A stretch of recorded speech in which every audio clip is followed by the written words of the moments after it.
चीन ने पहली बार माना गलवान घाटी में भारतीय जवानों के हाथों चीनी सैनिक हुए थे ढेर।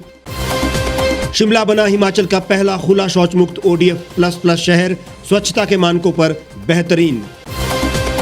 चमोली हादसे में अब तक मिले 61 लोगों के शव, 28 मानव अंग भी मिले। कोरोना के दैनिक मामलों में आज फिर हुई वृद्धि, पिछले 24 घंटे में मिले 13,193 नए मरीज। कुल्लू और शिमला में आग का कहर, मकान समेत 4 दुकानें जलकर राख। और गुटबाजी पर नड्डा की कार्यकर्ताओं को नसीहत, कहा एकता ही है हमारी ताकत।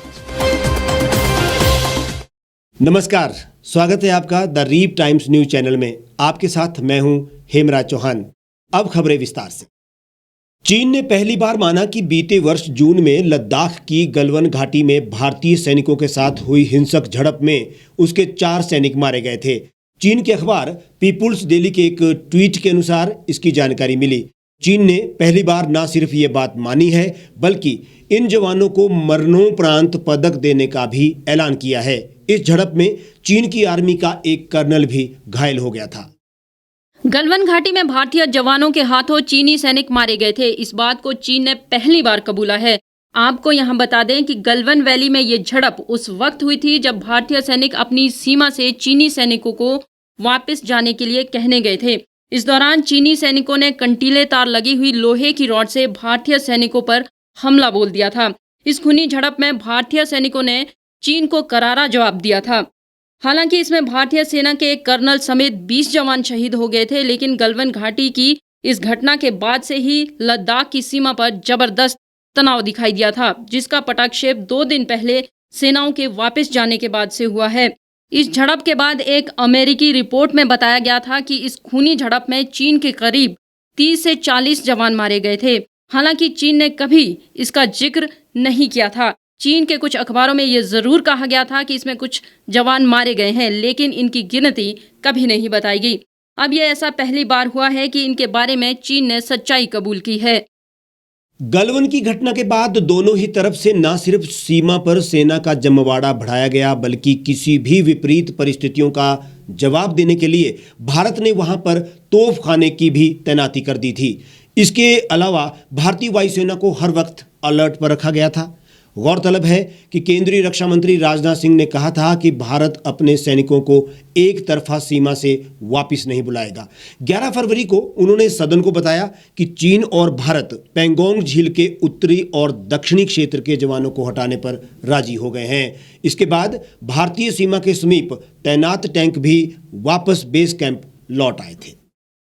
और शिमला से जुड़ी अब एक अच्छी खबर।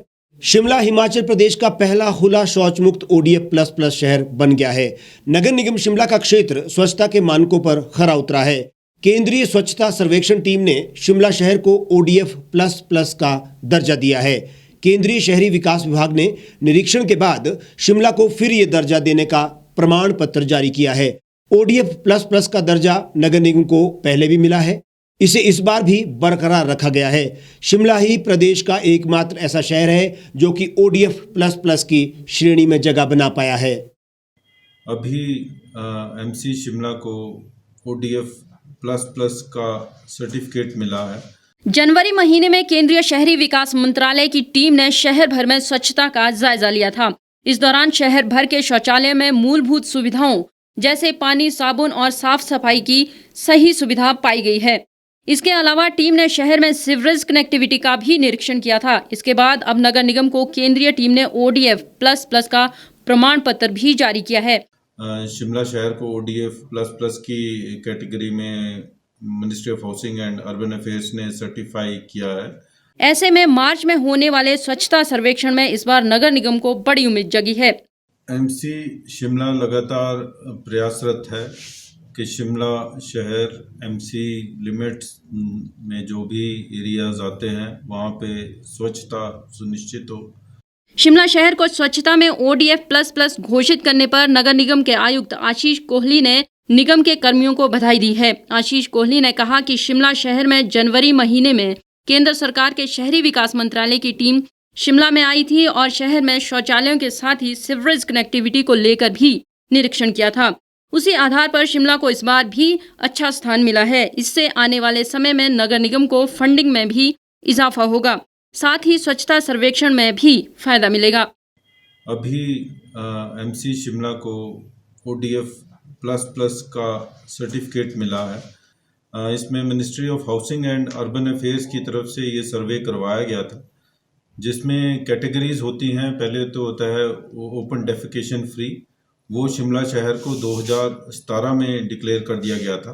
उसके बाद है ODF प्लस, जिसका मतलब ये होता है कि यहाँ पे जो पब्लिक टॉयलेट्स हैं, कम्युनिटी टॉयलेट्स हैं, वो पूरे फंक्शनल हैं और वाटर सप्लाई वहाँ पे ठीक है, वो स्वच्छ है।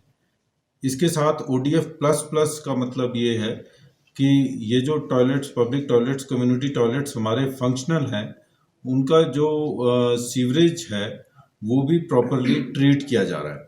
तो ये बड़ा हर्ष का विषय है और शिमला शहर को ODF प्लस की कैटेगरी में ministry of housing and urban affairs ने सर्टिफाई किया है और ये पूरे हिमाचल का एक ही सिटी है जिसको ODF प्लस की वैलिडेशन मिली है।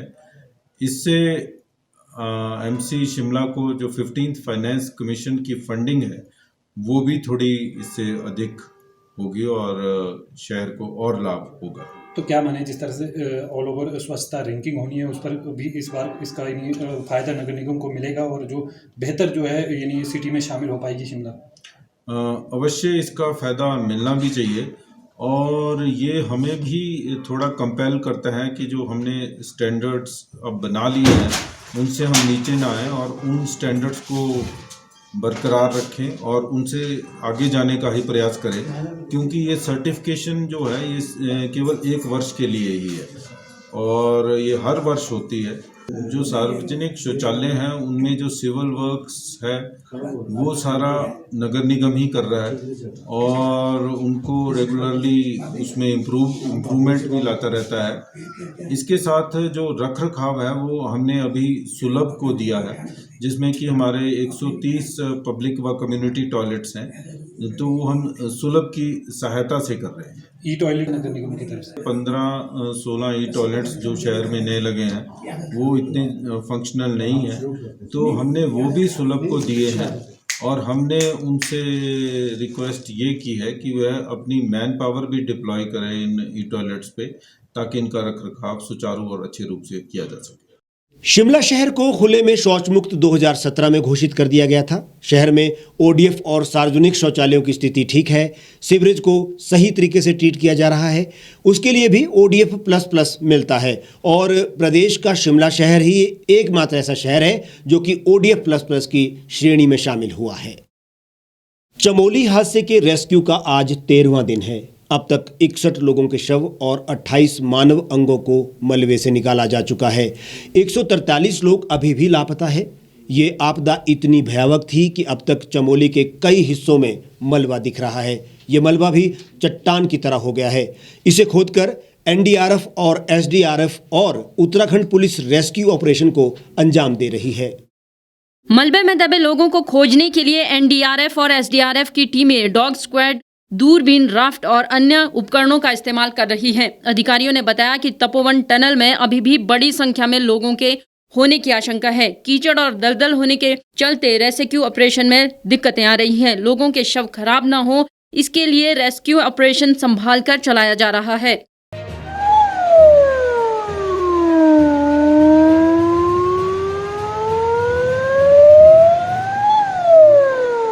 इस बीच SDRF ने रैनी गांव के पास ऋषिगंगा नदी में वाटर सेंसर लगा दिया है। नदी में जलस्तर बढ़ने से पहले ही ये अलार्म बजने लगेगा।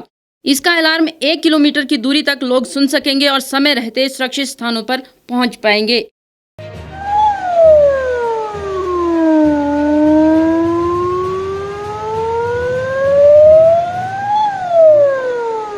उधर उत्तराखंड के चमोली में हुई जल प्रलय में रामपुर के 7 युवा अभी भी लापता है। लाख कोशिशों के बावजूद 7 युवाओं का कोई सुराग नहीं लगा है, जिसमें युवाओं के परिजनों के साथ साथ क्षेत्रवासी भी सदमे में हैं। स्थानीय जनता ने सरकार से प्रभावित परिवारों की हर संभव सहायता करने की गुहार लगाई है। और अब कोरोना अपडेट। देश में कोरोना वायरस के दैनिक मामलों में बढ़ोतरी और गिरावट आने का सिलसिला जारी है। पिछले 24 घंटे में संक्रमण के 13,193 नए मामले रिपोर्ट किए गए हैं। गुरुवार के मुकाबले आज की रिपोर्ट में किए गए मरीजों की संख्या में कहीं न कहीं वृद्धि तो हुई है। कल संक्रमण के 12,881 नए मामले सामने आए थे। वहीं संक्रमण युक्त मरीजों की संख्या बढ़कर 1 करोड़ 6 लाख से ज्यादा हो चुकी है। केंद्रीय स्वास्थ्य मंत्रालय के आंकड़ों के अनुसार पिछले 24 घंटों में कोरोना वायरस के 13,193 नए संक्रमित मिले हैं। इस तरह देश में संक्रमितों की संख्या बढ़कर 1,09,63,394 हो गई है। वहीं इस दौरान 97 लोगों ने संक्रमण के चलते अपनी जान गंवाई है। इसके बाद कोरोना मृतकों की संख्या बढ़कर 1,56,111 हो गई है। मंत्रालय के आंकड़ों के अनुसार देश में संक्रमण मुक्त मरीजों की संख्या बढ़कर 1,06,67,741 हो गई है। पिछले 24 घंटों में 10,896 मरीजों ने वायरस को मात दी है और इलाज के बाद ठीक होकर घर लौटे हैं। वहीं देश में कोरोना वायरस के सक्रिय मामलों की संख्या लगातार 2 लाख से नीचे बनी हुई है। स्वास्थ्य मंत्रालय के आंकड़ों के अनुसार देश में कोविड-19 के कुल सक्रिय मामलों की संख्या 1,39,542 है, जिनका अस्पताल में इलाज जारी है। वहीं अब तक बहुत अधिक संख्या में स्वास्थ्य कर्मियों को कोरोना का टीका भी लगाया जा चुका है। कुल्लू जिले की सैंज घाटी के गांव मझाण में आग लगने से 13 कमरों की एक 2.5 मंजिला मकान जलकर राख हो गया है, तो वहीं शिमला के जुब्बल में शीलघाट बाजार ही आग की भेंट चढ़ गया है। दोनों ही घटनाओं में किसी तरह का जानी नुकसान नहीं हुआ है, लेकिन संपत्ति का भारी नुकसान हुआ। कुल्लू में गुरुवार की सुबह लगी आग में पूरा घर स्वाह हो गया है और मकान में 5 परिवारों के 25 लोग रहते थे। आग लगने के बाद मझाण गांव में अफरा तफरी मच गई। इस घटना में लाखों का नुकसान हुआ है। वहीं शिमला जिले के तहसील जुब्बल के तहत खड़ा पत्थर से करीब 7 किलोमीटर दूर शीलघाट बाजार में गुरुवार शाम आग से 3 दुकानें जलकर राख हो गई। हालांकि अभी तक आग लगने के कारणों का पता नहीं चल पाया है।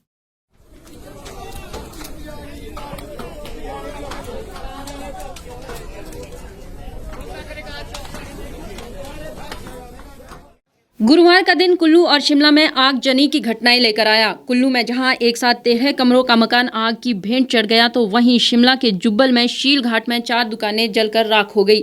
जानकारी के अनुसार घटना गुरुवार शाम करीब 7:30 बजे की है, जब बाजार की एक दुकान में किसी कारणवश आग लग गई। उस समय बाजार बंद हो गया था। आग लगने की सूचना मिलते ही पुलिस और प्रशासन की टीम मौके के लिए रवाना हुई। शीलघाट बाजार गांव से करीब 1.5 किलोमीटर की दूरी पर है। करीब 8:30 बजे जुब्बल से दमकल विभाग की टीम मौके पर पहुंची और आग को बुझाने के प्रयास शुरू किए।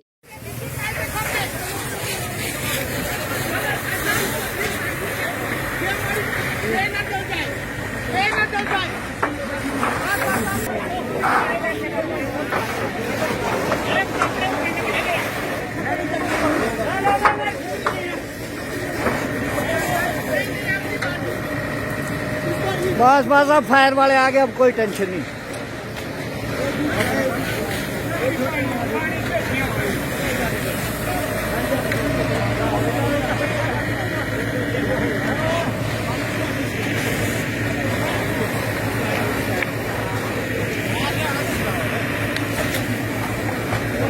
वहीं कुल्लू में 5 परिवारों के एक संयुक्त मकान में गुरुवार की अलसुबह अचानक चिंगारी सुलग उठी। घर के सभी लोग गहरी नींद में सोए हुए थे। अचानक आग लगने का पता लगते ही परिवार के लोग बाहर अपनी जान बचाकर भागे और मवेशियों को भी जैसे तैसे बाहर निकाला। हालांकि आग पर काबू पाने की ग्रामीणों ने काफी कोशिश की, लेकिन लकड़ी का मकान होने के कारण आग पर काबू नहीं पाया जा सका। देखते ही देखते कुछ घंटों में 2.5 मंजिला मकान जलकर राख हो गया। भाजपा के राष्ट्रीय अध्यक्ष जगत प्रकाश नड्डा ने पार्टी की प्रदेश कार्यसमिति की बैठक में गुरुवार को धर्मशाला में नेताओं को अपरोक्ष रूप से गुटबाजी पर विराम लगाने की नसीहत दी। उन्होंने कहा कि देश में भाजपा के 18 करोड़ कार्यकर्ता है। कोई भी राजनीतिक दल भाजपा के मुकाबले में नहीं है। हमारी ताकत एकता है। सभी कार्यकर्ताओं से निवेदन है कि ताकत से कई बार हम कमजोर भी होने लगते हैं। जिस तरह से भगवान जगन्नाथ के रथ को सब हाथ लगाते हैं, रथ चलता रहता है, पर यह पता नहीं चलता है कि किसने कितनी ताकत लगाई है, लेकिन पार्टी को आगे ले जाने के लिए हमें यह भी देखना होगा कि हम अपनी पूरी ताकत लगा रहे हैं या नहीं। ताकत लगा रहे हैं तो हमें उसका मूल्यांकन भी करना होगा। नड्डा ने कहा कि लोग कहते हैं कि वे आगे नहीं बढ़ पाए, कहीं ऐसा तो नहीं कि किसी को जोड़ा ही ना गया हो, अकेले ही चलते रहे हों। हमें अपनी योग्यता, परिपक्वता और स्वीकार्यता पर ध्यान देना होगा। हमारी उपयोगिता क्या है ये देखना होगा। दुर्गा और लक्ष्मी वहीं टिकती है जहां इनका सम्मान होता है। एक मैं आप सबसे जरूर निवेदन करूंगा कि हम सब लोग कि हमारी ताकत है तो उस ताकत में कभी कभी हम कमजोर भी होने लगते हैं, उसका हमको ध्यान रखना चाहिए। क्या है हमारी ताकत? हमारी ताकत है एकता, और एकता के साथ बड़े बड़े काम को हाथ में लेना। मुझसे कई बार मैं ऐसी चर्चा, क्योंकि कार्यकर्ताओं से बातचीत कर रहा हूं तो कार्यकर्ता संगठन की बातचीत करूंगा। अब कार्यकर्ताओं से बातचीत करता हूं, हमसे कई लोग पूछ लेते हैं कि नड्डा जी मैं इतने सालों से हूं, मेरा कोई वो नहीं ध्यान में, मैं वहीं खड़ा हूं, मैं वहीं खड़ा हूं, मैं वहीं खड़ा हूं। तो मैं फिर कई बार पूछ लेता हूं कि भाई आप कुछ आगे बढ़ने के लिए कहीं ऐसा तो नहीं कि आप अकेले ही चलते रहे हो इस यात्रा में, किसी को साथ जोड़ा ही नहीं है।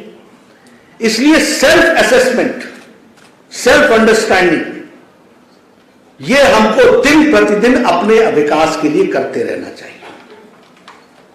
तभी आप कॉन्ट्रीब्यूटरी बनोगे ना। पार्टी में आपके चलते पार्टी को कितना मजबूती मिल रही है, इसको समझना होगा ना। इसलिए हमको योग्यता, ये कई बार हमको कार्यकर्ता मिल जाते हैं। मैं ऐसी चर्चा कि अब हमको समझाने की उम्र आ गई क्या? मित्रों, अंत समय तक, अंतिम सांस तक सीखना हमारा धर्म है, और उसी के तरीके से हम रेलेवेंट पॉलिटिकली होते हैं, इस बात को हमको समझना चाहिए। इसलिए हमारी योग्यता, हमारी उपयोगिता, हमारी परिपक्वता, हमारी स्वीकार्यता, एक्सेप्टेबिलिटी, आपको उपकरण बनना, अच्छा उपकरण बनना। अच्छा उपकरण तो तब बनोगे ना जब स्वीकार्य हो गए। तो स्वीकार्य तब होगा जब स्वभाव हमारा अच्छा होगा। परिपक्व हो गए तो चीजों से उछलोगे नहीं, उछले हुए लोगों को शांत करोगे और तब आगे बढ़ोगे। ये परिपक्वता आनी चाहिए, तो ये उपयोगिता होनी चाहिए। हमारी रेलेवेंस क्या है?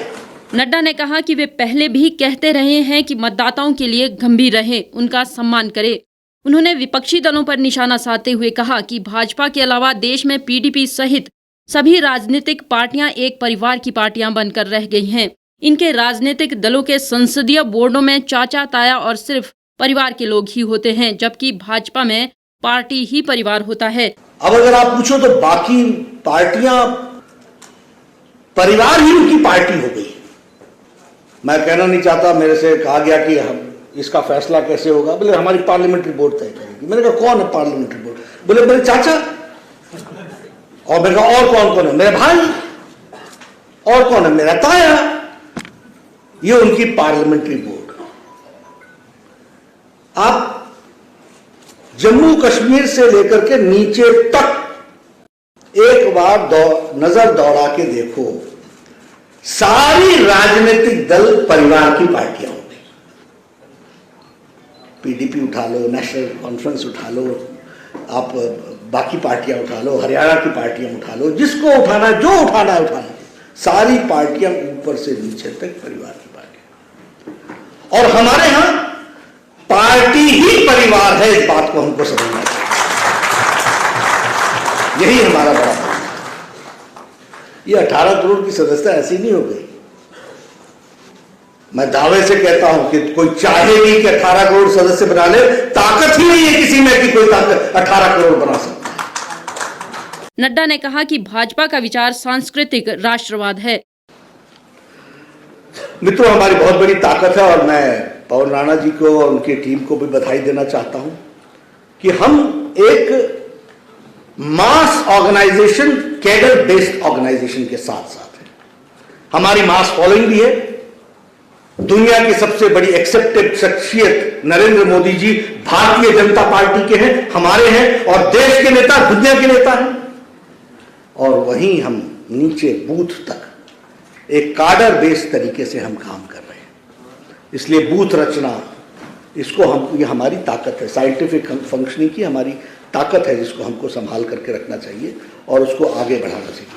मुझे इस मामले में बहुत खुशी है कि आप लोगों ने हिमाचल देश में अब एक मॉडल के रूप में जाना जाता है जिसको कहते हैं हिमाचल मॉडल, और वो मॉडल है पन्ना प्रमुख का। इस बुलेटिन में फिलहाल इतना ही। आप बाकी तमाम खबरों के लिए हमारे साथ बने रहिए और देखते रहिए द रीव टाइम्स। एक छत के नीचे सुविधाओं का अब उठाएं लाभ। रीव ई मार्ट में अब पाएं अपनी रसोई के लिए गुणवत्ता और सस्ते दामों पर राशन सामग्री। दालें हो या हो मसाले, आपका किचन ई मार्ट संभाले। उच्च गुणवत्ता और दामों में बेहतरीन रीव ई मार्ट में पधारें और पाएं अपनी पसंद के सभी उत्पाद, या फिर करें ऑनलाइन ऑर्डर और पाएं घर द्वार पर ही सुविधा। आज ही संपर्क करें फोन नंबर 8219694079 पर, बाईपास रोड, शनान, संजौली, शिमला। गांव की चौपालों से लेकर संसद के गलियारों तक, गृहिणी के चूल्हे से लेकर निवेश और बाजारों तक, किसानों के हाल से लेकर खेत और खलिहानों तक, शिक्षा और स्वास्थ्य से लेकर खेल के मैदानों तक, संसद के प्रधान से लेकर पंचायत के पंच तक, सेंट्रल हॉल से लेकर ग्राम सभा के मंच तक, हर खबर पर रहेगी हमारी पैनी नजर।